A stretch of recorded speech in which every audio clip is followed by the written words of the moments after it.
The first floor we want to add is the mezzanine floor. And I'm going to make a modification of the way we're looking at the model view to make it a little easier to visualize that. So if I was to select this, I have a chance to create what's called a scope box. I'm in a drawing mode here. Hold on just a second. Let me just get back to this. I have a section box that I can highlight. And when I do that and apply it, I get a box around my drawing. And I get a bunch of arrows that allow me to control how much of the building I show. And I'm going to grab this top one and pull it down. And you'll notice how it starts to make what's above it disappear. And I'm just trying to pull this down so that it's going to be very easy for us to see once we create our mezzanine floor.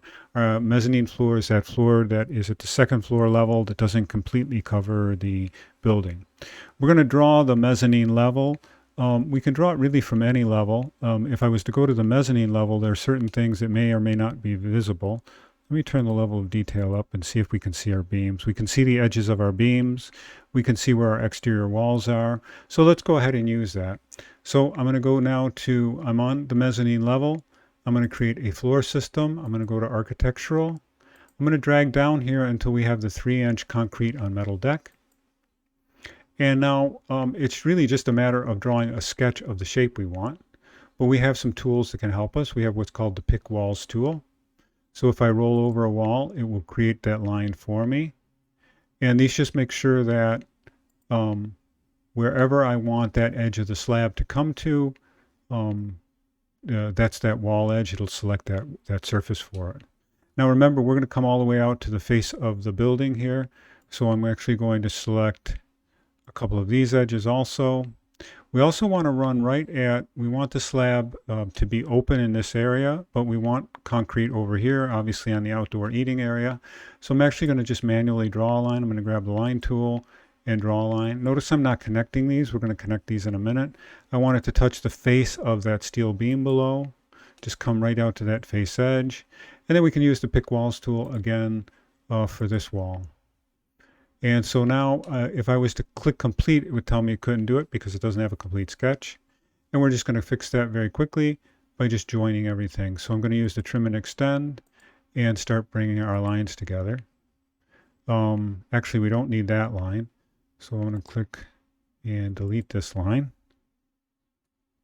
And I'm going to back to the join tool, grab this line and this line down here. I'm going to grab this line and this line, this line and this line, and then this line and this line, this line and this line. And it looks like I have a complete shape. So I'll click complete and I'm not getting any errors. It's going to ask to save the project.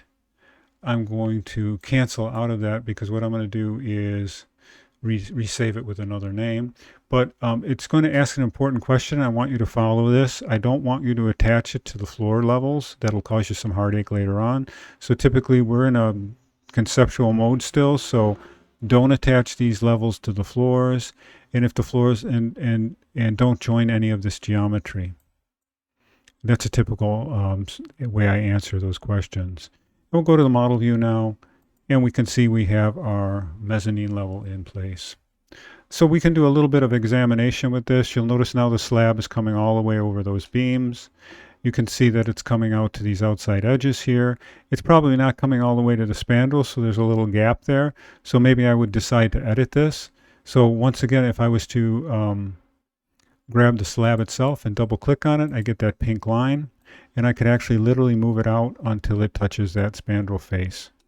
And I can do the same thing down here. So watch, I'm pulling it out. I can come touch the front face, or as I want to, touch that back face edge. And now I move that spandrel into the right location. Or excuse me, the floor slab to meet up with the spandrel. And once again, don't attach and no for any of that kind of geometry construction. Okay, so we're in pretty good shape now. I want to do a little more examination of what's going on here. So what I'm going to actually do is a section cut. So I'll go to let's say level 1, and I want to cut all the way through the building so we can look at where our floor slab is with respect to the other things we've created. And I'm going to go and grab the view tab and make a first section cut through the building.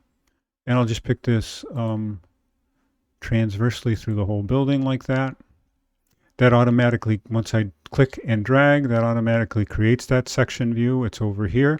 So if I hit the little plus mark, I can go to section 2, and now we're looking through the whole building.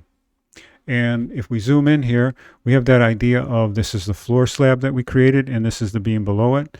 It doesn't look like a beam right now, and this is very typical what happens. We need to set the level of detail to fine, and now we see each one of the I-beams in here. So we can zoom in really close. We can see we have the floor slab with the concrete up here, the steel deck below it, and it is sitting right on top of our beams.